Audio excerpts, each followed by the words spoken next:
Rebellions are built on hope.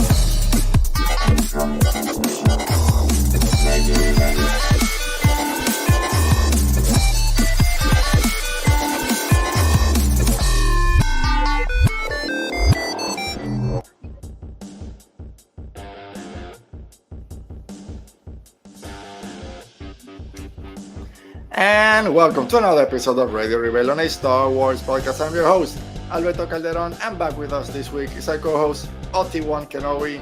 Oti, welcome back on this Star Wars Saturday. How are you doing today? I'm doing fine. Yeah, I'm tired. Had a busy day, but yeah, I'm here. Yeah. That's what matters. It's even there's the weekend. As you get older, there's always things to do. So, and this is the weekend is just for work around the house, wherever you were doing chores. So it's not really a free week. Yeah, no, like last weekend I was stuck doing something related to my wedding, so I couldn't do anything during the weekend. So I had like a big pile of 2-week laundry to do. I'm trying to like just a weekend, just cleaning every weekend. Just so it doesn't pile up, and like it takes, I don't know, an hour versus 4 hours. So yeah, I'm tired though. It's a lot, man. I just thought it was cleaning up a little bit on the backyard, just sticks and leaves and branches, stuff that fell. And then it's like, oh man, as soon as I walk in, a gust of wind comes down and knocks have that tree down, all the leaves fall back. It's like, why am I wasting my time? But anyway, before we start, I want to give a quick shout out, a quick thanks to Matt and Jay from A Certain Point Askew podcast for sending me this great Master Soul Black series. I won a raffle that they had just for interacting with the show. So go and check them out. Follow their shows, interact with them on Twitter, and you might win stuff. So cool. Awesome. All right. With that, if you're watching this live, thanks for being here. Make sure you like this video so you don't miss any new episodes. I should say subscribe so you don't miss any new episodes. Comment down below if you're listening to the replay. If you're listening to the other podcast, thank you. And give us a 5-star rating, reviews, all that stuff. And Oti, I think I sent you a message, but just for everyone out there, because I've been kind of teasing it for a little bit, but now it's confirmed. We'll have Stephen Barnes, the author of Mace Windu, The Glass Abyss, here live in 2 weeks, October 19th. So that'll be fun. The book comes out on the 15th. So get it, guys, read it, and then come back on Saturday, because it's going to be a spoiler one. It'll be fun, as always. I've been reading Tears of the Nameless, Oti. I know I told you, the burnout, I got to take a break. I took a week off, and then I went back. It's right there. There we go. I have it. It's in my living room. But I'll say I didn't read yesterday. I haven't read today, so I'm still taking it slow. Have you started it yet? No, I'm waiting for the audiobook to come out. Okay. It's 500 pages. It's a big ass book. Yeah, but I'm dying to read it. Like, I get it like every day. I'm like, soon. I'll say so far so good. Very, very good book. I'll just leave it there. I'm excited to see Amadeo in something that isn't a short story. Yeah, he finally gets a highlight there to be one of the main guys. Him with Reed, a bunch of other people that we love, and new characters. And yeah, it's a different. It's out there. It's a great book. A lot of cool information, answering a lot of questions that we've been waiting for. So, you know what has me like very excited, and don't ruin it for me. I have no idea what the book is about. Like, I just have no idea like what the plot is or anything. So I'll say I didn't know. I knew it was just Reed. I won't say what it's about. I don't want to know. I just say I knew what Reed and Amadeo were gonna be there. They're in the front cover, and I won't say, but we got images of all the characters that show up. I'm like, oh, it's cool that this person's there. But I really didn't know too much. And as you go through, okay, I like this story and I love where it's heading. And so far, it's going in a good direction. I mean, like, I have seen like the concept art of certain characters that will show up and how they look at that point. So, but I have like a general idea because we know that Reed is studying the Nameless and the book is called Tears of the Nameless. So it makes sense. But like, yeah, I have no idea. Like, do they go to another? Does it take place like entirely in Coruscant? Do they go to another planet? Probably. But yeah, I'm excited to read it. All right, so read it. We'll talk about it after we're both finished. All right, before we start officially with our show, Oti, I see a comment out there from our friend. Who's out there? Yeah, so we have Dale in the chat. Hello there, Dale. Hey, Dale. And we also have Mo. What up, hey, Mo. How you doing, Mo? Thanks for joining us today. Yep. All right, and you saw before. It's nothing. I think not LA Comic Con is going now. I don't know where's the new one or the next one. New York Comic Con. I think they're gonna talk about the Reign of the Empire, the new trilogy of books. They put a little "be there" we got a message "be there," so that's gonna be cool when that comes. Okay. Out. I don't know why seeing Mo reminded me of Saw Gerrera, reminded me of the book. So connected. All right, so if you guys are ready, I'm not ready. Let's talk Star Wars and Star Wars news. Star Wars news. All right, Oti, what might be considered the most ridiculous news I heard in a long time related to this fandom space. Variety released an article this past Thursday regarding toxic fandoms and how studios are trying to battle the negativity from those by catering to them. Yeah, but those supposed fans, which is the first thing, stop calling those people fans. And I'm just gonna share real quick because, again, just trying to comprehend these people out there that manage billions and billions of money in all the IPs that we all love, and the image that they use to show what people are complaining about is this one here, which is so people of color, women, people that identify with the LGBTQ community. And this is why people are so angry at Star Wars, Marvel, DC, House of Dragons, Rings of Power. How can we combat this? What do we do? Look at the picture that you decide to show that there's some toxic fans out there, and supposedly the big IPs out there don't know how to deal with it. Anyway, where were we? So stop calling them fans is the first thing. When this came out, and also people out there, please read the articles. Don't just retweet things without knowing, without reading, because when the article came out, I saw a lot of people retweeting it like, yes, finally people are talking about. They're trying to find ways to combat it. And then when you read it, it's like, oh no, they took the wrong lesson from this.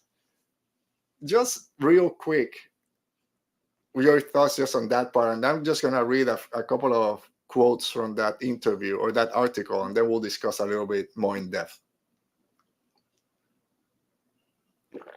What are my thoughts? All right, I'm just gonna read it, and then we'll go. Yeah, because there's nothing to build on yet. Yeah. So there's two special ones, or in particular, I wanna read. The first one is, particularly when it's a negative, toxic conversation, we don't even engage, says a TV marketing executive. Like with toxic people, you try to not give it too much oxygen. One principal concern is that reacting to this kind of attacks risks alienating fans, quote unquote, who are unhappy with creative choices about a franchise but haven't tipped over into the abusive behavior. So a studio may attempt to amplify friendlier voices instead. We'll reply to comments that are positive and elevate those things, says the executive. So it's the first thing, like, oh, we don't want to say anything because we don't want to make those fans angry. It's like, but look at what they're angry about. Why wouldn't you want to defend those people that you hire that work for you and shut that down when the criticism is not based on anything? That's the first thing that kind of bothers me. It's that mentality from a TV executive. Again, this might be a low-tier, low-level executive that doesn't have any decision-making, or it might be the head of a big studio. We don't know. But a lot of people supposedly didn't want to talk to Variety because they didn't want to muddle the waters with supposedly fans, because then it would just be more criticism of what they're doing. I have so many thoughts on this that I just don't want to start talking now because and I'm sure I'm gonna go over a lot of things that you're saying. That's fine. I'll just say this, just to say something. Mhm. I am 99.9% sure that this whole thing that we're gonna talk about Mhm. has nothing to do with stopping toxicity. That's Mhm. all I'll say for Yeah. the next couple of minutes. Okay. And I think it's something because when we talked about the Acolyte getting canceled or getting renewed, whatever you want to play it, we at least I'll talk for myself. I don't want to put look my thoughts on you. What I said, maybe I'm naive. Maybe Lucasfilm. I want to believe that they're not doing this to appease the vocal minorities, all these toxic people that have been complaining about the Acolyte. It's more of a business. It's the money thing. Did it get enough views or blah blah blah? But the more you read about how not just Lucasfilm, because this isn't about them, this is the industry as a whole, kind of puts that in the back of your mind that maybe they're kind of getting the wrong impression out there. That, oh, some people are just so online criticizing this. Let's just step back and play it safe. And that's why the title, or somewhere here I think the title of this video is, are studios afraid of making art? Or why are they afraid of taking chances or believing in the product that they're trying to sell? Because yeah, it's still a product. Yeah, it's art and we're consuming it, but it's still, they still gotta make money out of it. But just believe in the vision of the people you hire to make either a movie, TV show, books, whatever. But just saying like, we don't want to alienate anyone, let's just keep quiet and it'll go away, which I understand. We say when we're on Twitter, don't retweet that person. They're just doing it for clout, to get clicks, screen share and dunk on them, or just forget about them, which is why just block and move on. But when they are attacking, like personal attacks to your staff, to your crew, to your actors, you should defend it to a certain degree, to at least make, hey, we're against anything out there that's racist or bigotry against our cast and crew. So I don't know. It's like they gotta be more upfront in shutting down all the negativity out there, so it doesn't keep growing. I guess I don't know. I'm just rambling now. But then the second point, and then I'll let you. We'll talk a little bit more. Is still toxic fandoms have grown so pernicious that they become a fact of life for many, and so powerful that while talent, executive, and publicists will privately bemoan the issue, fear of inadvertently triggering another backlash kept several studios from speaking for this story even on background. As one rep put it, it's a lose-lose. Those who did talk with Variety all agreed that the best defense is to avoid provoking fandoms in the first place. In addition to standard focus group testing, studios will assemble a specialized cluster of superfans to assess possible marketing material for a major franchise project. They're very vocal, says the studio executive. They will tell us, if you do that, fans are going to retaliate. These groups have even led studios to alter the project. If it's early enough and the movie isn't finished yet, we can make those kind of changes. And I think just about Sonic and changing ugly Sonic to the new version that everyone loves.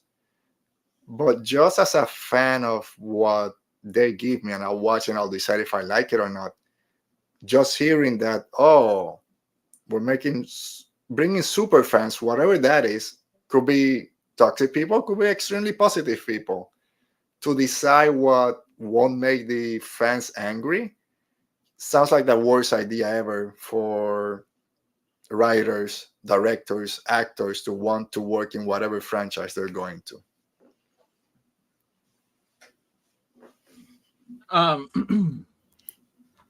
So piggying back on what I last said,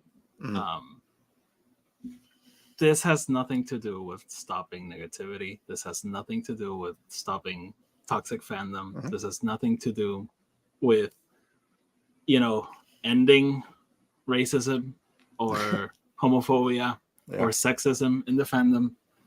This has to do with one thing and one thing only: getting people in seats to watch a movie and then have them go to their families and bring them over the weekend and then come again once or twice during the week. This is what this is about. They are trying to make movies that everyone will sit down for. And if you're still not like on this wavelength that I'm throwing into the microphone, I'm gonna ask you one question, Alberto. What's the first movie you really remember, like people online, fighting heavily about? What's the first movie you remember? It's The Last Jedi, the first one that It's I the Last remember. Jedi for you. And I know there was a lot of backlash, but because I'm not part of the Ghostbuster super fan base from the all-female Ghostbusters, and this I just remember because I saw it, because a lot of people just go to The Last Jedi, and someone said, well, actually, when the all-female Ghostbusters crew came out, Leslie Jones was the face of it, a lot of racist comment and misogynistic comment came forward. And that, if I remember correctly, was 1 or 2 years before The Last Jedi.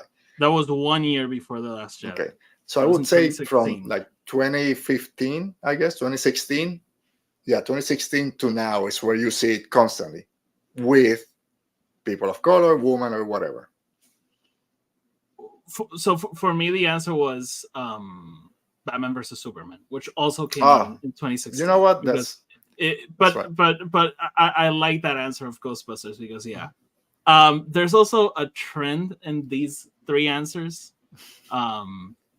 What happened in 2016 I don't know. No. Let me see what's happening. What happened in 2015 exactly? It probably coincides with some moron coming down a golden stair in New York City. Probably.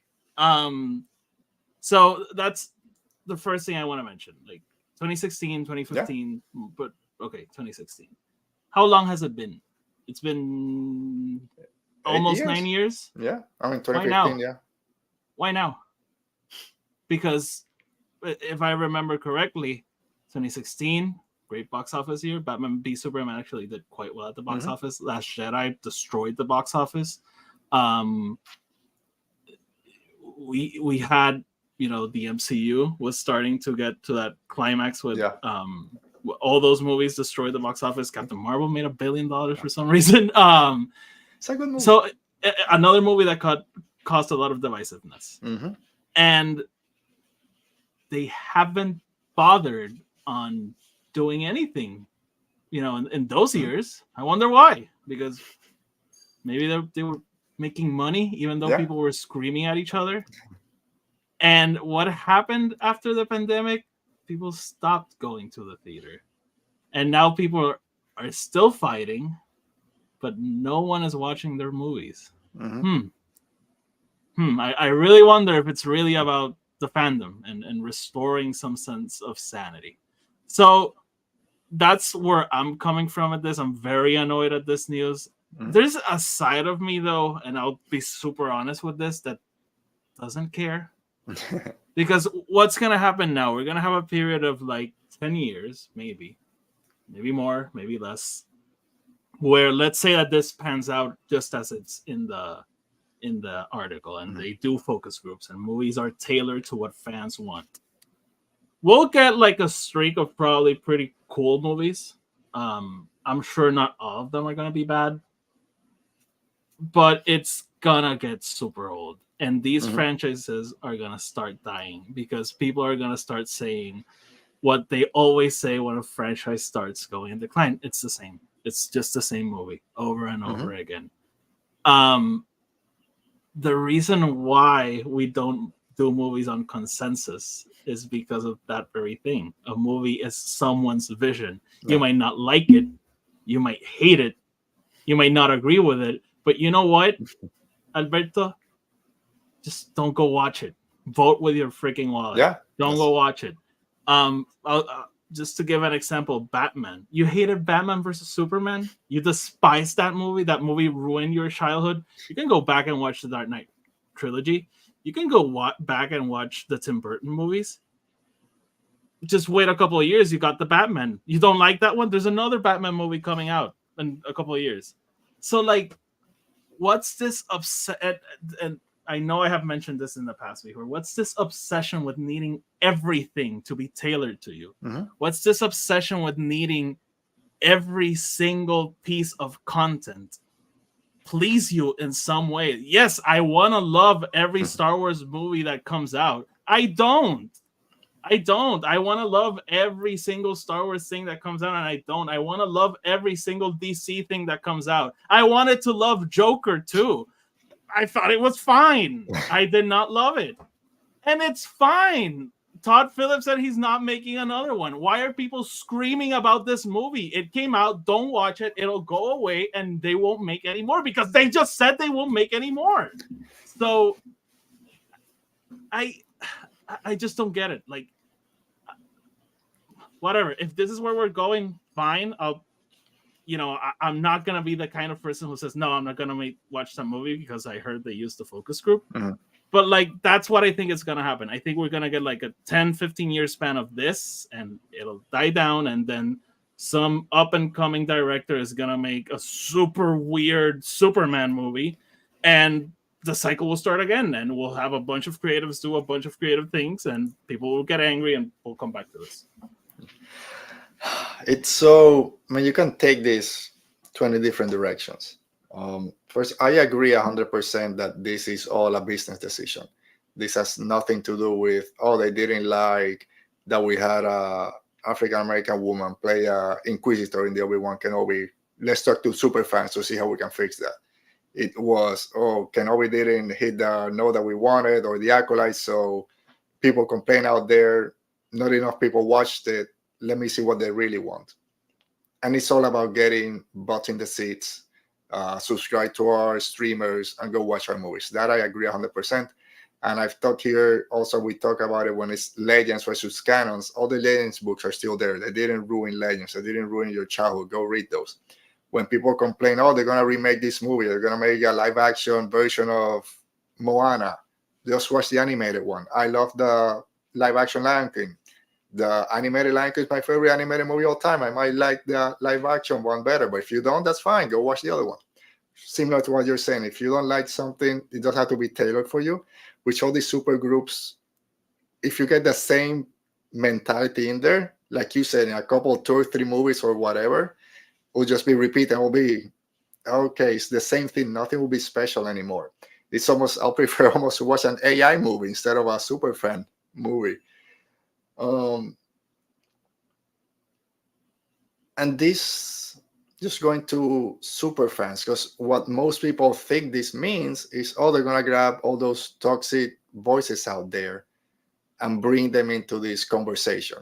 But at the same time, if you bring all the super positive people that don't find anything wrong about anything that you do, it's gonna just be a boring movie. It will be the same thing. So these Superfans don't work. It's like, bring 30 people to create a work of art and a painting. It won't work. Just grab Picasso, one guy that knows what they're doing, and they'll give you something. Like you said, it's a weird director will come out, or some writer. It's a great vision is going to come out. Hey, this is what I would love to do for Star Wars or Marvel, whatever. And then that hits. Like the Batman came after like 6 different Batman movies, like 4 different directors, and it crushed. I went to the movie. There's no way this is gonna touch the Christopher Nolan movies. It's right there, and it wasn't made by consensus. It was Reeves doing what he wanted. It was Matt Reeves going like, I want Batman to have a Mustang and look like Kurt Cobain. Freaking awesome Mustang. And I just forgot his name, the guy from Andor, Tony Gilroy. Not a super fan of Star Wars. Made arguably, at least wrote arguably the best written Star Wars ever. You don't need super fans. You need people that know that job, that are writers, that are directors. Yes, if they love, because they grew up with Star Wars, like everyone at this point grew up with Star Wars and want to make a Star Wars movie, or something like John Watts, that he loves Star Wars and brought this vision. We haven't seen Skeleton Crew, but this is what he wanted to do. And of course, he gets input from people that work in Lucasfilm, which makes sense. I consider myself a super fan of Star Wars and Lord of the Rings. Don't bring me into those to give you ideas, because they will suck. It'll be, this is what I want to see. That doesn't make a good movie, a good TV show. So when I see that supposedly this is where studios want to go, because they don't want to offend people, it's like, stop giving, and I tweeted this out, you should make it not a thing that fans can go to Rotten Tomatoes or Metacritic or all those review sites and enter their fan reviews, because all that review bombing, all that negativity goes in there, and that's what people take. Just let the actual professional reviewers review movies and give the review.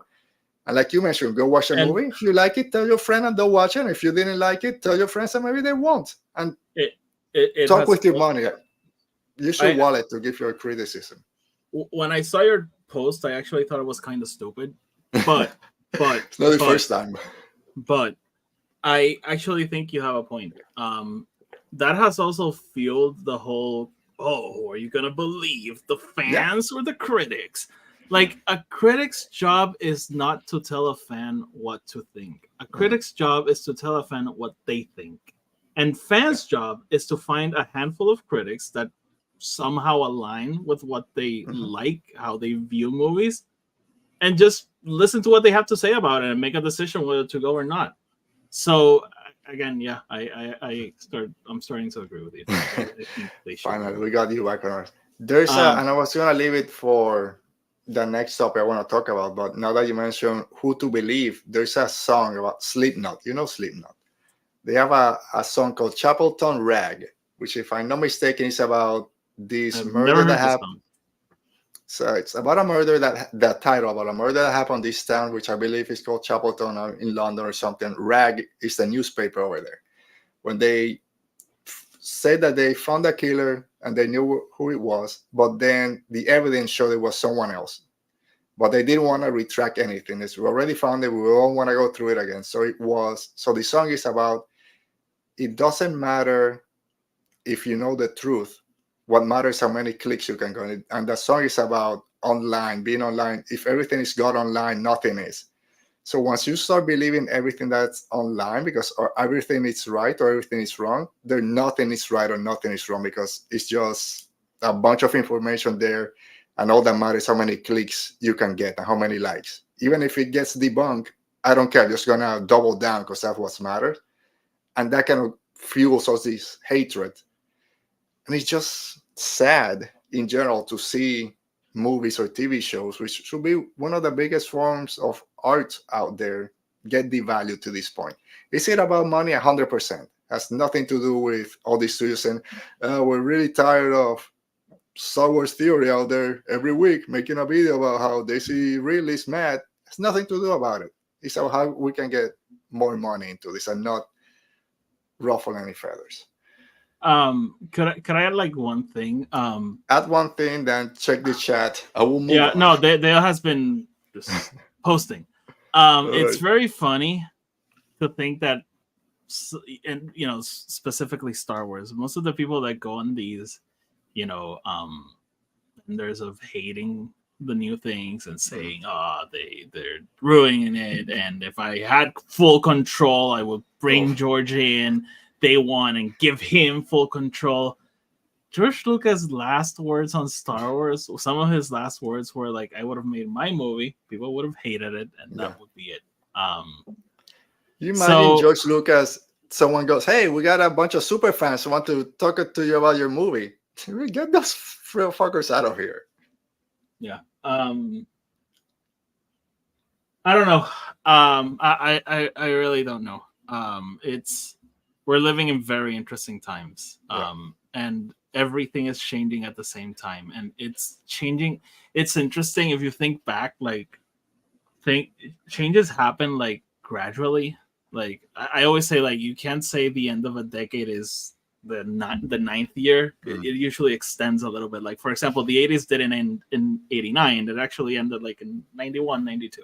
But the 90s didn't start in 1990. It started in 1986-ish or 70. You know what I'm saying? Yeah.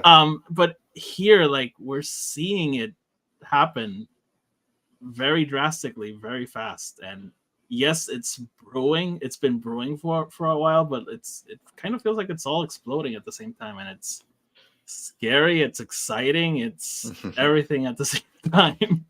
I'm even to a point. I'm like you mentioned at the beginning, that it will be 10 years of this, and then things will just get stale, and then we'll start again something new. Like I just wanted everything to explode in the next 2 years, and let's go back to forget about all these franchises. And by the way, were fandoms a mistake? Why are we doing this? Ish. Like this happens in sports too, by the way. Like Oh this yeah, I isn't know. just movies. This isn't just Star Wars. Um, I wanted to. Shit, I lost my train of thought. I lost my train of thought. I was looking at what Dale was saying, Mm. and I'll comment on it. But it's very important to say, like, what I'm saying is, like, if movies are being made by consensus, then whatever. That's what's gonna happen, and I'll watch a couple, and then I won't probably. This doesn't mean, however, that we need to be complacent to the toxicity. Oh yeah. And they're saying that the fight against racism, homophobia, it has been going on for millennia. That's true. That's 100% true, and it can't stop. This is why, like, and it's actually pretty scary to think of this, Edward. I was listening to a podcast on politics. Do you know that some kids are gonna vote today for the first time? We're 10 when Supreme Leader walked down the golden stairs. Oh wow. Yeah. So basically everything they know politics is him. And unfortunately, and this is also happening in different countries around the world, mainly because of him. Because they saw what he's doing. They're like, oh, let's try it. It has normalized this kind of discourse. It has normalized seeing the other people, the people who don't agree with everything I say, as, you know, the other, and we have to eliminate them. They can't be a part of this because this is ours, and they have no idea what they're doing. They're ruining it. And we have to figure out a way to, you know, end this, because it's scary to have a whole generation who has grown up with this and doesn't know anything. And just my message, and I know I'm tying this to politics, but not every, as I said, not every movie, not every director is going to agree with us. Not every politician is going to agree with us. I wish there was this golden politician that, you know, I went through their platform and I agreed with absolutely everything there. It doesn't exist. It's not freaking real. And I'm talking to both sides, by the way, because, yeah, it happens. And I think we need to have our values very present in order to fight this. But we have to also be kind of pragmatic without compromising those values, by the way. So I don't know. I'm not the one who's going to fix this. I'll try, but I won't. We'll do, at least on the Star Wars end, we'll try. On the politics side, unfortunately, I've been living it for a long time and now living in the States. I remember where that golden staircase happened, and when all the, and again, sorry for going political now, when all the debates were happening, and the first one, he was just talking over people, and everyone was laughing. Look at this joker, ha ha ha! This is so fun. And then he moved on to the next one. What is he gonna say next?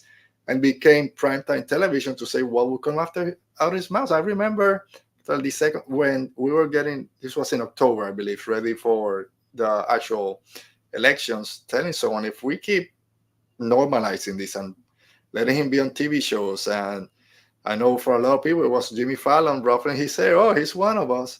It's like, if we normalize this and he wins a second time, he's not gonna go out, he's gonna come back a third time. No, don't worry about it, it's gonna happen. If it happens, we're at a month and a half before we need to, 1 month. I got my mail-in votes the other day. You have 30 days. I know, I gotta do my mail-in. But anyway, I was going to go similar to what you were saying. Is right now, it's not either I agree with this person's platform or that person's platform. It's are they Republican or are they Democrats? That's the only thing that people see now. They might have a great idea, but if they're from a different political party, people just, I don't want to deal with it because of all that those people stand for. And unfortunately, a lot of them stand for the suckers. If you vote for Trump or for those people, you don't want X, Y, and Z on this side. You don't want gay people to have rights. You don't want transgender, whatever. But then again, like you mentioned, no one's perfect. Then you get what's going on in the Middle East. If you vote Democrat, you're voting for that also. It's like there's no win right now. There's a lot to lose. So, like you said, you got to be pragmatic about it. And going to the movies, like we said 20 times, it's you don't need to enjoy everything. For me, it's not everything has to be the best ever. Because every time a new movie comes out, it's not as good as the last one. Or this TV show didn't have the same rating as season 1. It doesn't have to be the best every single time. That's impossible. So just enjoy what you want. Move on if you don't like it. I just want to say this. I'm going on a tangent, but if you're not voting Democrat because of, I mean, maybe you're voting third party, whatever. If you're voting for Supreme Leader because of the Middle East, really? Yeah. Really? No. Okay. Another on the other, not the other side. Don't put politicians on this pedestal. Everyone's gonna let you down. Don't put anyone on a pedestal. I know. That's when all these actors, like or musicians, they cheat on their wife with someone else. I have a kid, and oh no, not another one. Don't worship famous people or anyone. Just take it easy, guys. No, like don't. I 1,000% agree with this. Don't. Bad journalism. Okay, let's move on. We'll make just don't compromise your values. That's what I say. And exactly. Dale, I agree with most of what you said. Like, and I didn't mention the prequels. That's what he kind of talked about because, I think I've told you this, Alberto. I found out about the prequel discourse like in 2014, 13. Like I knew a lot of people who were like, "Oh, they're not as good as the other ones." I was like, oh, "Okay, you boomer." But I actually like was completely unaware of what had happened. You were pretty young when they came out. I do remember somewhere. I do remember it. I was 6 in 1999. Yeah, well, I don't remember anything that happened in 1996 when I was 6. Anyway. So the other thing I wanted to talk about, I will try to be quick on this, to get to find something positive, which is Kellen Greenberg being skewered like a pig in Rings of Power. But on the same day that that Variety article came out, the Hollywood Reporter had its own attack on Disney in what I consider, and this is just me talking, bad journalism that doesn't address the issue, but adds to the problem. So first, the title of this article was, "Is Disney bad at Star Wars? High budget, scrap projects, fan backlash. It's been 12 years since Disney bought Star Wars and the galaxy far, far away arguably has too many broken toys." So you see that, and like we mentioned already, people don't read the articles. They just go and start dumping on Disney and Lucasfilm, which again, I'm not defending. They've done a lot of crappy stuff. But it just adds to that fuel of people hating everything out there.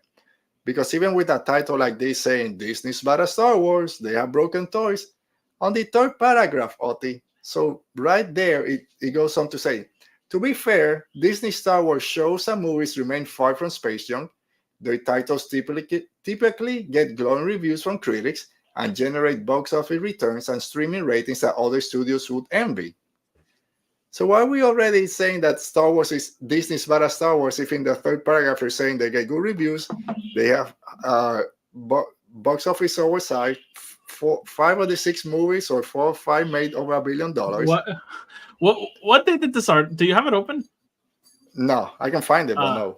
When did this article come out? On Thursday, the same day that the Variety article came out, the Hollywood Reporter article came out. Okay. And the reason that I know about this because people started just screen sharing things, or not screen sharing, grabbing parts of the article to use as headlines for their own tweets to get retweets and get all their money back, to then push this agenda that there's something wrong in Star Wars. So other sites started picking this story and ran with their own clickbait nonsense, is what I wrote. So Star Wars Holocron, which has 215,000 followers, this isn't me retweeting this, wrote a Twitter saying, Lucasfilm is considering making multiple seasons of Skeleton Crew unless the show receives poor viewership. And people just went off saying, here we go again. Why am I going to get invested? Going to cancel it after the first season. Oh no, the Acolyte, blah, blah, blah. And I said, let me read the article. What the article actually says, you have to go all the way to paragraph 23, all the way almost at the bottom. The creators have strongly suggested the show will be another one and done limited series. But Lucasfilm is considering Skeleton Crew a series unless its rating decide otherwise.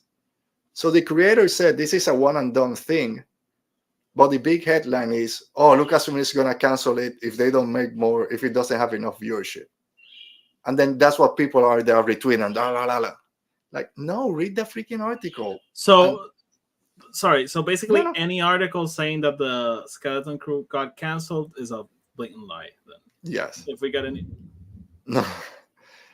So, thunder. according to the Hollywood Reporter, the creators consider strongly suggested the show will be another one and done limited series. So this is a limited series, one season. That's it. That's what John Watts and Christopher Ford envisioned. So if it doesn't get picked up for a second season, it's not canceled because it was never going to happen anyway. But what people took from that little tidbit is, oh, they're going to cancel it already if it doesn't get enough views. And that's when they just add to that problem that there's issues out there and we need all these other superfans to tell us what to do. And then later on, someone else picked up and said, oh, The Mandalorian season 4 got scratched for the movie because of the criticism to season 3. And I went and I read, and what it says is, The Mandalorian creatively stumbled a bit, ratings slipped a little, and the show received backlash for the first time. Instead of 4th season, Disney decided to pivot The Mandalorian to launch its first Star Wars feature film since the Rise of Skywalker. You can play semantics if you want, but I don't see there that it says because of the backlash that season 3 received, we're canceling season 4 and doing the movie. But that's the highlight or the title that someone put to then grab all these clickbait likes and retweets and whatever. And it just drives me mad that in the same day we got that Variety article, we get this one, and then everyone's just angry because people just want to get clicks and retweets. And no one really reads what the article is about, which then creates more nonsense out there and people just talking without really knowing what it is about. Yeah. And that's it. Yeah, I mean, I don't know, man. It's fine. Whatever. They're saying if the Mandalorian Grogu does most of what I wrote or equivalent to it, I'll be happy. I don't know that I need more. That's in my docs in that same folder. What are you talking about, Dale? Yeah, read that again, Dale, and tell us what you meant by that. Did you write a treatment? Do you want to share it with us? That's from my script. That's gonna be Dale watching the movie. Dale, he's a super fan. You're going for the piece of shit crown. Yeah. Oh man. Whatever. That's fine. I have nothing to say. So that's it for Star Wars. Let's go now to something that's not Star Wars in a world between fandoms.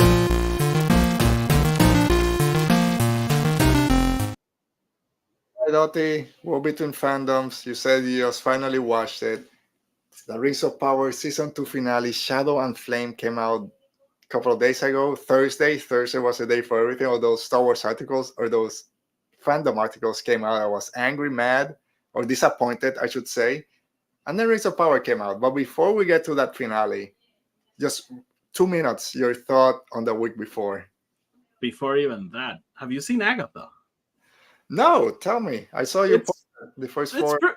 It's pretty good. Yeah. I saw them between last night and this morning. It's pretty fun so far. All right.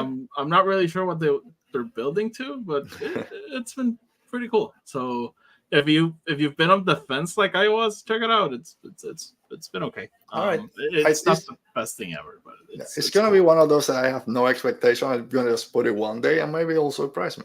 So. Just it's worth watching just to see Catherine Hahn, B Patty Dupont, and C Aubrey Plaza. They are very great. And another question: did you see Joker? Let me put this back up there. No, I haven't seen Joker. Du Le Fleur, whatever. Folia de. Le Folia de. Sorry, I got twisted. I watched the first one when it was on HBO. I enjoyed it. I didn't go crazy about it. I liked it. Nothing bad with it. You're telling me you didn't think it was the best movie ever made? No, sorry. almost just by that much. Just a staircase scene. That's the best, right? Skiing out. It's so fun. But same as with Agatha, all the trailers and all the clips that I've seen for Joker 2 haven't really caught my attention, so I wasn't dying to go see it. I'll be honest, there was so much advertising for this movie like a month ago that I thought it had already come out. So when this week was coming, I said, oh, finally, Joker on Friday or Thursday. I'm like, oh, I thought this came out already. So I'm like, eh. And then I see people just bashing it. So I was like, I forgot about the movie, and I was just checking, like, oh, what's coming out next week? And I saw like Joker on Thursday. I was like, wait, this movie's coming out. So I bought the ticket, and then I saw that they were gonna give like a special screening on Monday. I was like, no, I saw it. I really liked the first Joker. I know that's not appropriate to say in these circles. Apparently, I did like it. I'm a massive Lady Gaga fan. I don't know if you know that. I think she's one of the most talented people on the planet.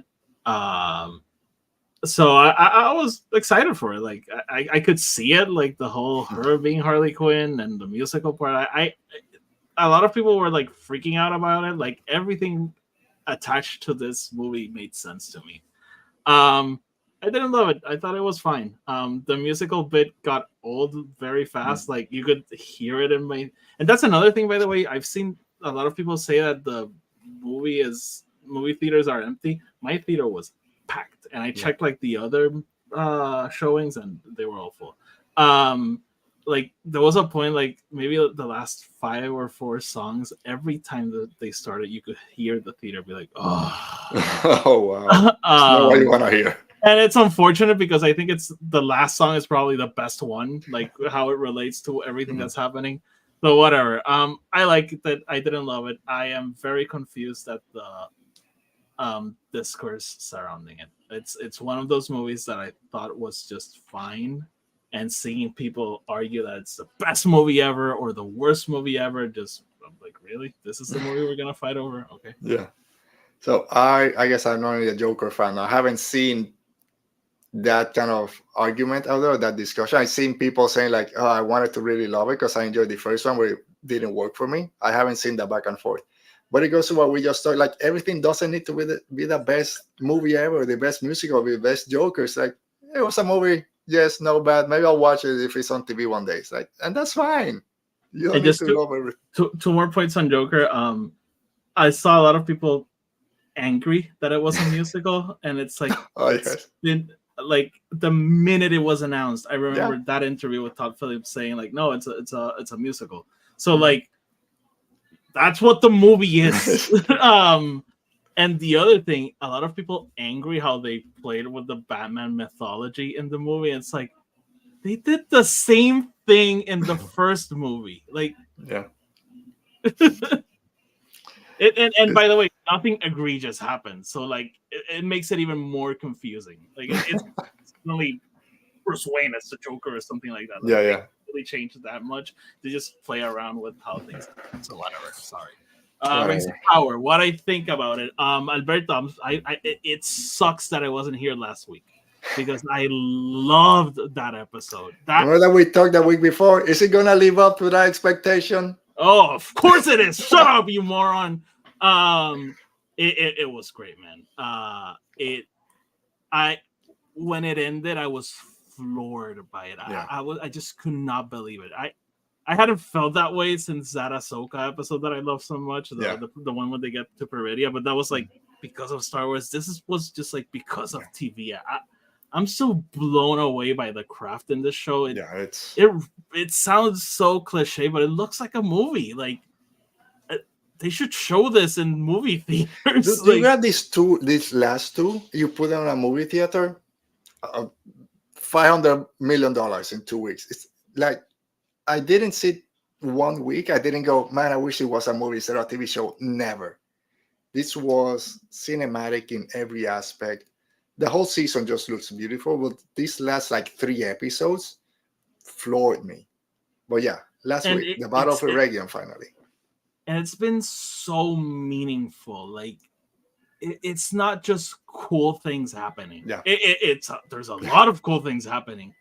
But just like in this specific episode, in this finale, like even the mention of the Lord of the Rings has taken such a shift since we first saw those movies. And if you read those books, maybe that title has changed for you. But like it was mentioned. I don't know if it was 1 or 2 episodes ago, and then it was mentioned again here, and it meant something completely different. Completely different.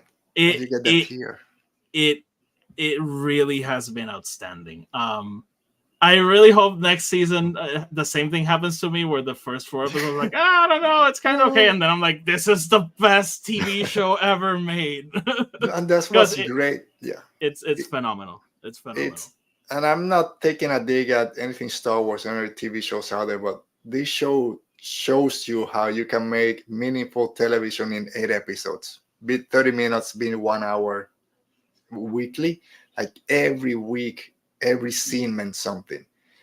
And then getting to this finale, like you said, just like episode 3 or 4, I believe it's Sauron that tells Celebrimbor, "Oh, you'll be known as the Lord of the Rings," when he comes out as Anatar, and Celebrimbor was like, "Yay, finally, I'll be better than Feanor." But then Celebrimbor throwing it back in his face, like, "No, this is your doing. It's not me. You, they control you, and you are the Lord of the Rings." It's completely different meaning, like you mentioned. So let's start. I don't know how we'll get through this in 30 minutes. We won't, but like just in that line, like when he says it to him, what he's really telling him, you're the Lord of the Rings, meaning like you may think you're like this, but you're in service to them. Like when you're the Lord of Edinburgh, you are in service to Edinburgh. It's just thinking of that. So, and again, and just when it was mentioned in that point, it's just grandiose thing, and it's just the sad, like you're a slave to these little rings, and you just can't realize it. And we'll stay on this point a little bit. Just before he says that, Celebrimbor said, "No, you are their prisoner," and then he goes with, "You are the Lord of the Rings," and also all that scene against Charlie Vicker and Charles Edward deserve all the accolades. God bless them. And I'm not one to say, "Oh, this person deserves an Emmy. This person deserves," I don't know. People act, I'll say if it's good or not. But the 2 of them just for the whole season. And they only acted basically just the 2 of them for most of it. And I just forgot where I was going. When he starts Celebrimbor, you really Shadow of Morgoth, like you're not even close to what you want to be. And then like Sauron's the ultimate gaslighter, also telling Celebrimbor, look what you've done to yourself, freaking Celebrimbor with 10 arrows. We'll come back to that because I want to talk a little bit about it. But let's go to Khazad Dûm, which last time we spoke, I said, I don't know, the dwarf storyline is not working for me. Last 2 episodes made me eat my words because I loved it. King Durin coming back to the light, unfortunately, also meant his demise. Yep. But I love Prince Durin kind of saying, "No, I'm done with this. I'm going to go confront my father. Disa, stay here. No matter what you heard, don't come over." But at the same time, having that love for his father, "You're right. I can't kill you. I can't cut off your hand. There's no one stronger than my father," which is all of us as kids see our fathers as the greatest thing out there. It's like breaking that barrier is so difficult that he couldn't do it at that point. "I'm begging you, take off the ring." A dwarf never begs. But then when it's reversed and his son is in trouble, he kind of sees the light, takes the ring off, and then goes. I want to say it's a great end for him. It's an epic end for him. Finally got the Balrog out and about. I know Tony has been waiting for that moment like for a while. So I texted he hasn't seen it yet. So I texted him like, those 10 minutes were made for you. It was a great way to also start the episode. I thought it was gonna cut at some point. No, just go straight to it. I love that moment of when they're about to clash whip and axe. Any other person would have cut it right there. But like the fact that we do see them, and no, it's a fight. Durin is gonna lose, but it's gonna be a fight. And I guess I love the flash also when the Balrog hits the axe with the mithril. It doesn't break that easy. It will go But then just finishing up with the dwarves is okay. This happened, unfortunately. Let's go help the elves. And this was like, oh, you gotta wait. Now that your father's dead, the other dwarf kings, the other dwarf lords, they want to take over. They don't trust you. They don't want to put their faith in you. Your brother is already gaining support. I'm over here like, wait, he has a brother? Where's this coming from? And then he looks at the rings. Is there a chance he promised this that he wouldn't use them? Season 3, Season 4, and I don't remember anything about the lore at this point. Do you think he might use a ring too? So I was gonna say that the last episode had us so excited in my show that Tony and I had our copies of Lord of the Rings open and we were going through the appendixes while we were, and then at the end, so I kind of spoiled myself on a couple of things coming up, so I'm not really gonna comment on the rings thing. It's interesting that it was framed that way, and we'll see they have changed things, so yeah, it's always been in the service to the story, so we'll see what's gonna happen. I hope he doesn't. That's all I'll say. I'll say he doesn't, or if he might wear it for an episode or something, and I think Disa brings him back. It doesn't get to that point that King Durin was, and I read the Silmarillion last year. I've read the appendices, but there's so much information. I don't remember. And like you said, they'll change things. Is another thing why fans of Lord of the Rings complain so much. It's an adaptation. It doesn't need to be a one-for-one retelling of the same thing, which is why, real quick to Star Wars, even though I say, oh, I want a movie of this book or that book, I don't know. They'll have to change things, and it's just, people are just going to complain too much. Just in that line, like if you read the appendices, there's a timeline of what happens. If you look at it, the fall of Eregion happens way later. Gandalf is 1,000 years from coming into Middle Earth. When that happens, the one ring has been forged years beforehand. So like, yeah, they're changing it for the purposes of the story. Yeah, and it's working. At least for us, it's working. Yep. So one thing that I wouldn't mind if it got its own show is the Numenor plotline. That politics side of Numenor is You've been hearing to the podcast. You've been listening to the podcast. I didn't listen this week. I'll get it. But it's last 2 weeks and this week. And then by the end of this episode, I just want to spend a lot of time in Numenor and not in Pelargir. Fucking Clement, they want to just wrangle his neck. I want a political show there. Like, you could. Machinations of everything that's happening. And you easily could. There's so much there. And great thing about Lord of the Rings, there's like 5,000 years of story. You can go. It doesn't have to be now. You can be. But of course, freaking, I just forgot his name of the new king. Pharazôn, Tor Pharazôn. Oh, because he's a freaking sore loser.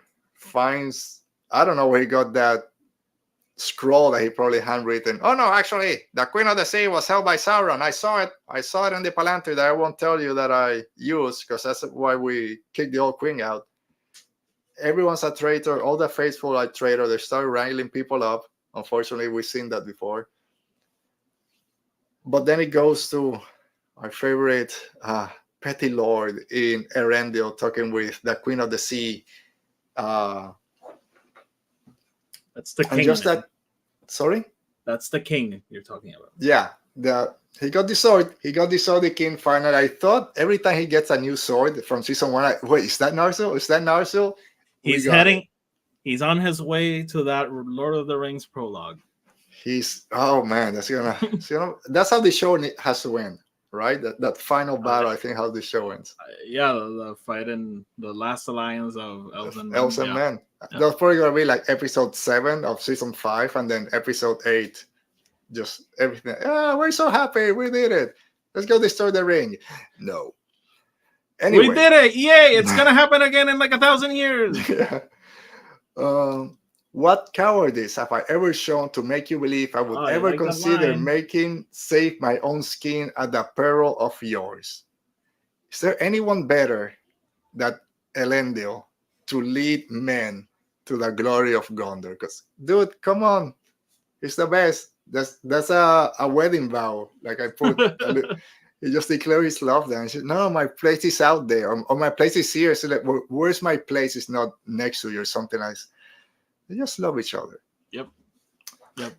But that Ari and his daughter trying to, I'm trying to save you. I was like, just leave me alone, you How are you done betrayer. Go back to your weird boyfriend. Dude, I was so happy. I'm like, I haven't seen Kevin in a while. And then when he shows up, he just exactly. But yeah, see Narsil, the white flame. I know people don't like a lot of callbacks or people what everything. sword is that? Yeah. I loved it. I don't know. But what sword is it? Like I love this franchise. I love the story. I love the themes. I'm not really like into like these names and things. All right, after we finish this, you're gonna grab your copy of the. What sword is that? Just tell me. That's the sword that cuts the ring of a Sauron's hand. Oh, it's Isildur's sword. Well, no, it's Elendil's sword, and he takes. Okay. That's the one from the prologue. Yeah, so Sauron breaks it, and then he cuts it with just a hilt and a little shard. And when they see it on Rivendell, wink, wink, Rivendell. Oh.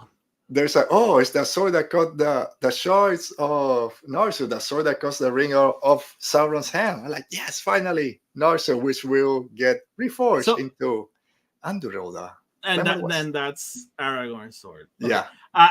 I'm gonna tell you something. I saw your tweet before I saw the show, and I was gonna quote retweet in the same way I did with that other thing and like rewrite what was gonna happen, and I was gonna write something very similar to like, no, I love you. Oh, I love your boobs. Oh, by the way, here's that Aragorn sword. Link to the. Yeah. Oh man. So that was great to see it there. Like finally, he got it. It's like Luke getting Anakin's lightsaber, but the other way around. It's like Anakin getting Anakin's lightsaber. Yeah. But it's gonna end up in that. As I was saying it, like where it's the other way. Well, anyway, Isildur and Estrid, that other love story going on over there. Estrid doesn't know what's happening. She's trying to decide which guy she likes best. Isildur's like that girl you meet who's a Republican and suddenly isn't. spend a weekend abroad or something and change their perspective. Yeah, she's kind of progressive or something. Yeah. So when you send Mormons, you know that Mormons can go out for about a week to see if they want to come back. That's him. But the freaking camera rides on Pelargir, your friend, that's your Kemen and Theo on the same scene. Why can't they just die together? I don't know how you made it through that one. But Kemen's there. First, I'm so glad you're alive. I wanted to kill your dad, and now you're a traitor also. So shut up. Your girlfriend can come with us. Low men can come here. Get me some wood. It's just trees. Wink, winks. The ends are coming back. It was kind of funny how he grabbed it. Oh, I always believe you were alive. Freaking, it changed the way I thought this story was going to go, but that's for season 3 will be fine. Well, I'm going to change my tune. I know we talked about Theo. I said, will he be one of the ring rates? And you're like, don't make everyone important, which, okay, whatever. Totally agrees with you, by the way. Okay, I'm changing now. I think Kemen is going to be one of the ring rates. That means he's gonna wait. The ring. I thought it was the old king, the one with the ghosts. Yeah, so that's who I thought Theo was gonna be. And maybe that's hopefully, what Tony thinks. Yeah, but I think Kemen is getting a ring. He's too of a coward to not get a ring. For sure, he's getting a ring. To finally say, now I can usurp my father. I have the power to do it. Like that means he won't die till thousands of years. You know what? He'll probably be the one getting the rings and giving them out for favor. I don't want to see his face again. He's such a smug. He's a little bitch. Oh, man. Someone who they wanted to turn into a bitch, but came out the other one was Celebrimbor. Let's talk about Sauron and Celebrimbor. We talked already at the beginning. How brutal was that scene of Sauron just shooting arrows at him? He's just laying there with about 6 arrows. Well, look what you did. Yeah. Just pulling that arrow down. Look what you've done to yourself. Like gaslighter. I love those conversations between those two, especially because of the gaslighting. Because it's the same thing he did to Galadriel in season 1. Like, you were the one who found me. You were the one who took me to Numenor. I didn't want anything to do with this. I want to stay in Numenor, just making swords. You told me I was a great king. Oh yeah, you were the one who. Yeah. Yep. Yeah. Brennan is in the chat. Hi, Brennan. Hey, Brennan, thanks for being here. So Celebrimbor, I love the dynamic between those two. Like it was so good, and at first I was like kind of. I like the whole thing of him being hypnotized and so full of himself that he falls for Sauron. But I do love that arc of him breaking out of it, and I love how he realized it in the previous episode Mr. Mouse, because of the mouse. That candle trick was great. I'll give him that. Just marking the candle. Yep. But yeah, man, it's sad. Celebrimbor is gone. It's sad, but like I'm glad that he broke out of it. Even from last episode to this one, to then go to that conversation we had at the beginning of kind of shooting back at Sauron, like, yeah, you might be this great person out there. You think you're doing this to save Middle-earth. No, you're just a lowly man. This is all you're doing. But then when he's forced to kill him after, oh, you're the Lord of the Rings, like, take ownership of it. So Sauron has this tear come out of his face. He's crying there. I haven't seen the exact interview. Apparently, Charlie Vickers said it wasn't part of the script. He just did it there, like freaking first. The guy got emotional. Yeah. But what was he feeling at that point? Because it's not, oh, yes, finally, I'm the Lord of the Rings. I think he truly, like, even though he was gaslighting him and Galadriel season 1, and he does it at the end, he truly believed that these two people could be his partners in what he wanted. He still believed that he wants to create a better Middle Earth by killing everyone if you don't do what I say. But I think there was also a sadness there in losing a friend. Even though he killed him, I think he felt some sadness. Celebrimbor was kind of, he understood me. We're both creators and architects. He does. I mean, he knows Celebrimbor is the GOAT. Like, yeah. And he has Fëanor Samur at the end. Freaking Sauron also stealing that. Well, he has to forge the thing. He has the movie needs to happen. The movie needs to happen. The books first. But yeah, it's like if only him and Galadriel would have listened. I think at that point it's like, what, I didn't want to kill you because I really wanted you to be part of this. That's the way I took it. Yeah. Yeah, no, I'm very fascinated how this show has managed to turn into, because I was not expecting this when we started watching it, to turn into a Sauron prequel story. Yeah. In many ways.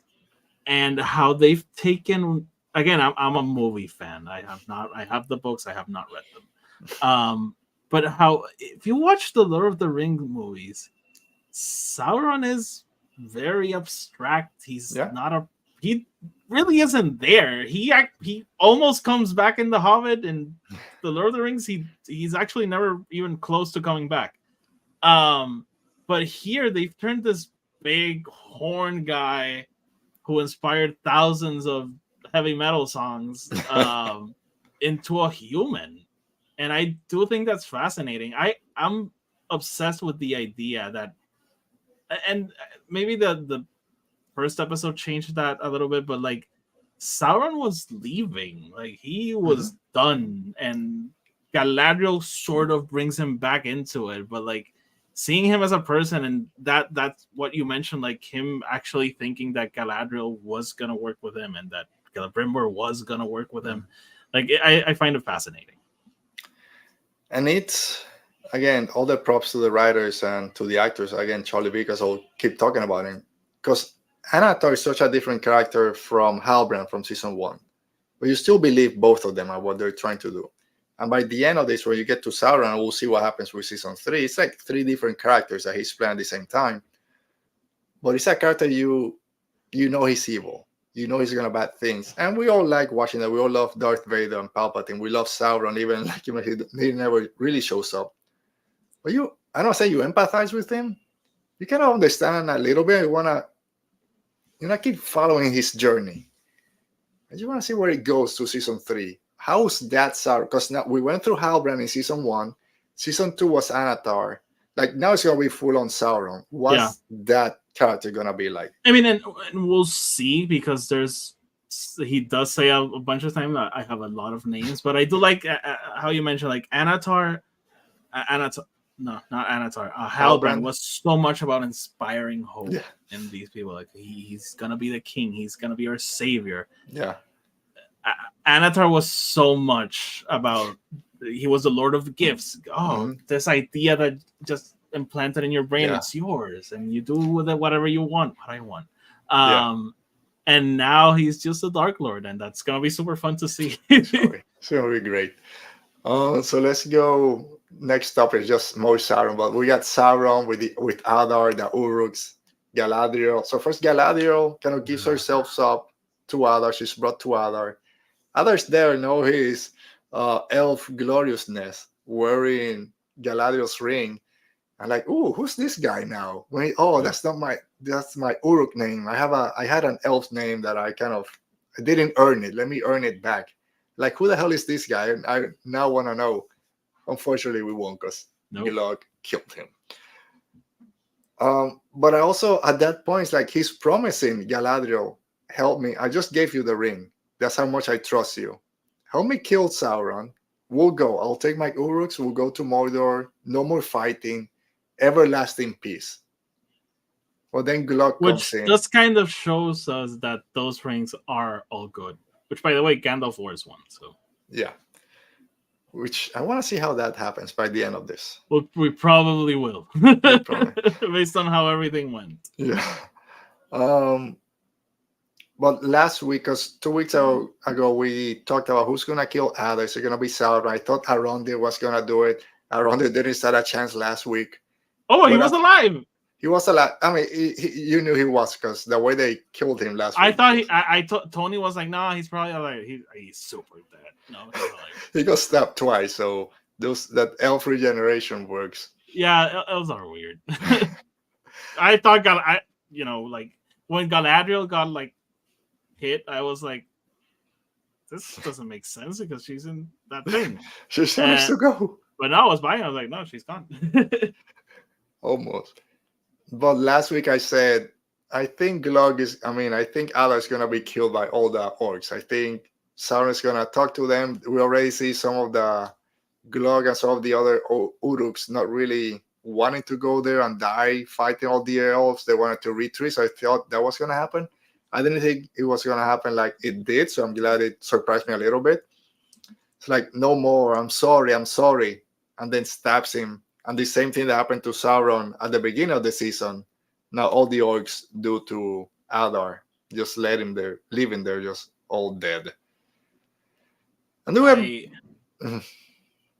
I like them betraying him and the reason they betray him is because they stopped trusting him and his desire for war, and they saw him as a warmonger. And their solution is to go to a guy who's gonna killed them 20 minutes later. He freaking killed them. There's something about masses of people making stupid decisions regarding their leaders, following one person against their own interests. Whatever. What was for my best interest was watching Sauron and Galadriel go toe to toe fighting. I love the way Sauron used the helmet as a defensive weapon and a way to fight, to block all the shots. The way that was shot was great, just going back and forth, falling over the little kind of hills. Him keep saying, I wish to heal Middle Earth. Heal yourself. Oh, that freaking ending. Just heal yourself, and she kicks the crap out of him. I love that Sauron, that they went toe to toe, that it wasn't like 50-50%. Like Sauron was still obviously dominating that fight because he's so unbelievably powerful. But also love that Galadriel was able to take those shots in, especially when she hits his ego first, like heal yourself, and then goes into the offensive. But man, that just changing appearances to again gaslight her until this is all your fault, changing to Halbrand, changing again to Galadriel and repeating the same lines from season 1, then changing to Celebrimbor, like all this is your fault. Like you mentioned, just let me go stay Numenor. I was gonna be happy.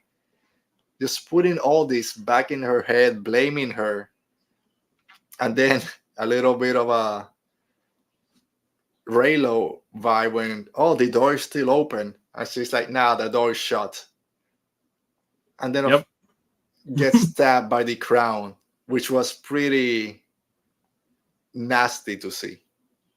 Just and that wound. Oh, it's festering. It's like watching Kemen. How do you feel about Kemen? Look at Galadriel's wound. That's what Kemen makes me feel like. The same way I feel about Galadriel's wound. And then I love the line. I caught parts of it. I didn't have time to write it. But Sauron saying, "I would have placed a crown over your head and not rest until they worship the light of its queen." I still believe or wanted Galadriel to join him because together we could heal Middle Earth. And that's when she goes, no, she said, "Heal yourself." No, that's, I think, when she says, no, she says, "Heal yourself," when she jumps with the ring, kind of like Elrond did before. But he has the 9. He grabbed the 9 after he stabbed her. Glog comes running. "Oh, they're over. The dwarves are here. We gotta do something." Slag, you're dead. You're dead. Well, yeah. That fight was really cool. It was great. But it's, like you said at the beginning, it's not just a cool scene. It's like there's intention behind it. It's all the conversation that's happening as the fight is going that makes it more impactful. Yep. And then kind of starting to wrap up, the elves survive. The siege of Eregion is still going on after like an episode and a half. They're doing the library of Alexandria, burning all of Celebrimbor's work. Elrond's like, "Kill me, kill me, don't burn all that stuff, all that knowledge." Yep. But the dwarves come finally to help Gil-galad. Finally. Durin will come. That was so heartbreaking. Yeah. But yeah, we got that scene. Arondir's still alive. And they find Galadriel.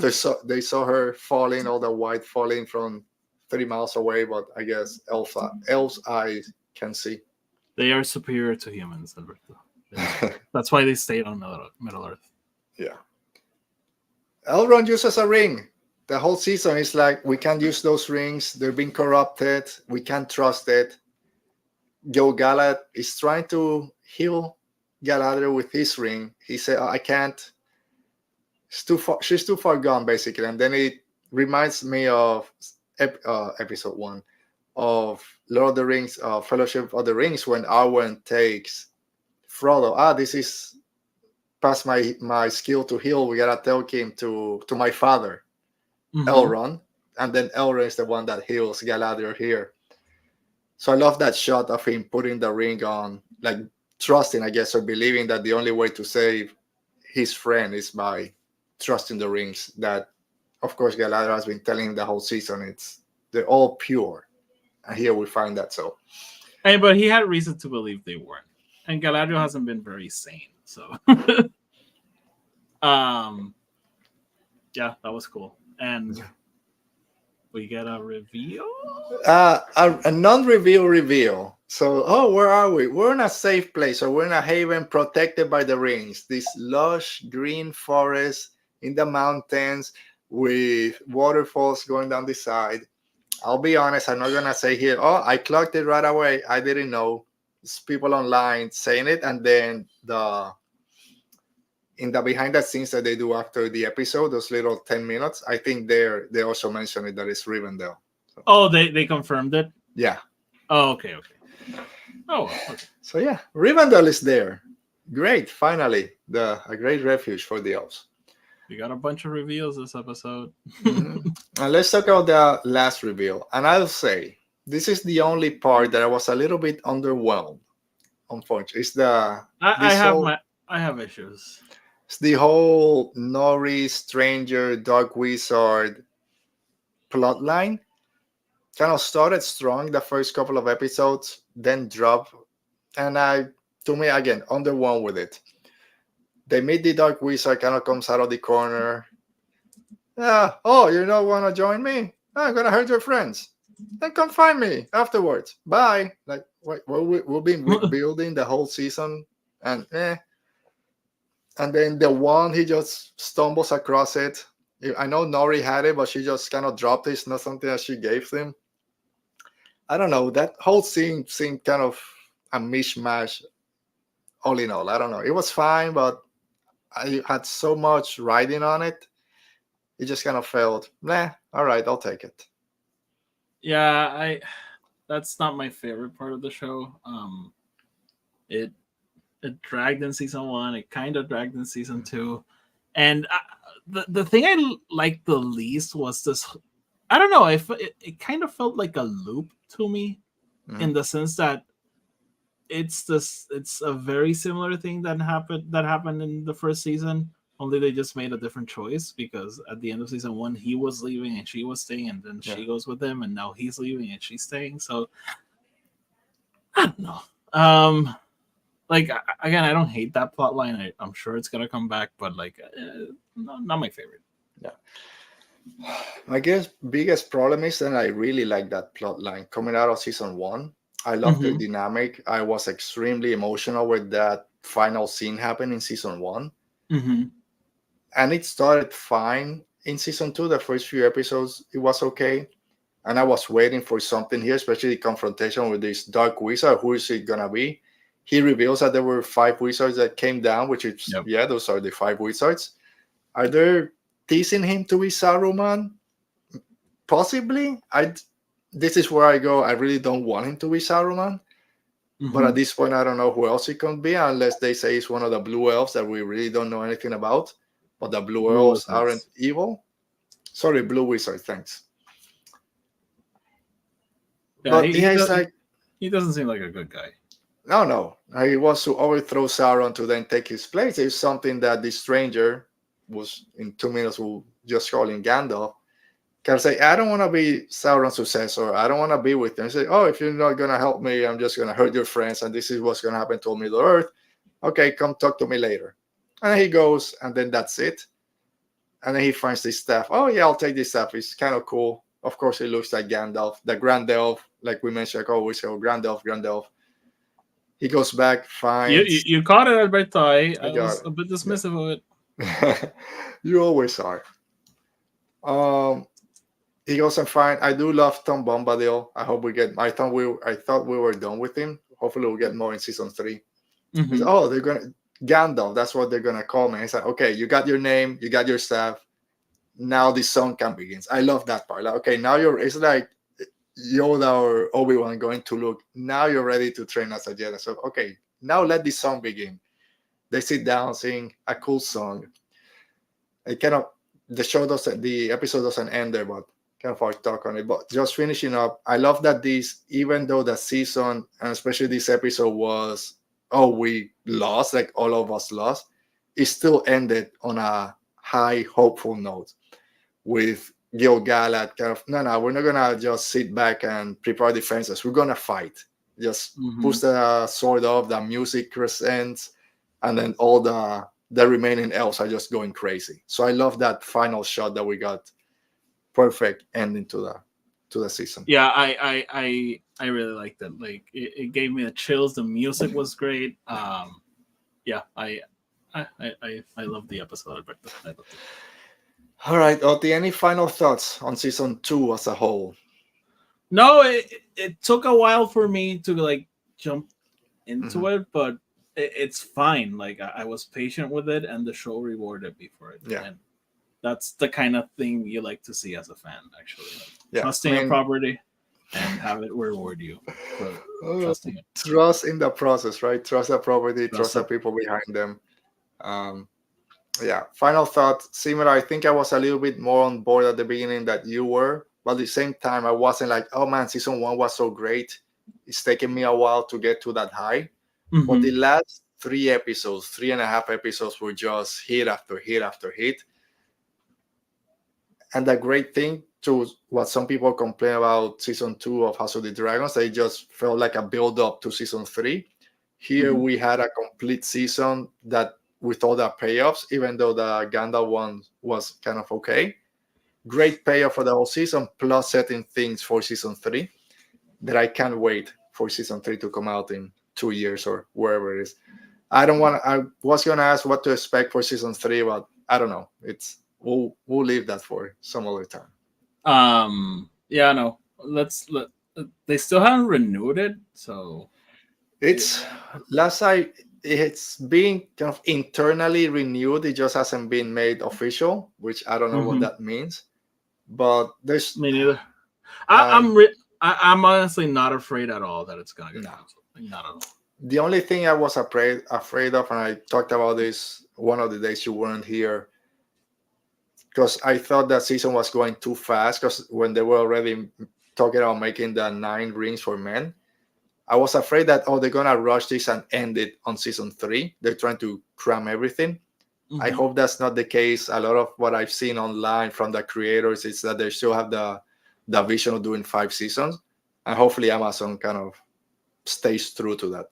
But I'm not afraid for season 3 to come out. I think in the next couple of weeks at the most, we'll hopefully get that confirmation. From what I've heard, the Amazon the largest shareholder is a big Lord of the Rings fan. Yeah. So that's why I'm pretty confident it'll keep coming back. Yeah, he'll use his own money, which he'll probably is doing anyways. All right, Oti, that brings an end to our talk today on Star Wars, on the Lord of the Rings, on Joker. A long one. It was a long one, but there's a lot to talk about. Not some cool stuff, but a lot of cool stuff also. Next week, I don't know if there's nothing. I can't be here. I have an activity. I might take the week off. We didn't get to talk about the Penguin, but second episode of the Penguin also. It was good. It was very good. Episode 2 coming tomorrow. But yeah, next week we'll probably be off, and then we'll come back on the 19th with Stephen Barnes. I gotta send you the questions, Oti, so you have them. It's gonna be fun. Okay. So read Mace Windu, The Glass Abyss when it comes out in a couple of weeks, and hopefully a couple of weeks after we'll talk about Tears of the Nameless. So thank you guys. See you in 2 weeks. Stay safe. Be safe. May the Force be with you, and don't trust Sauron when you see him out there. Never. Don't trust blonde leaders. That's it.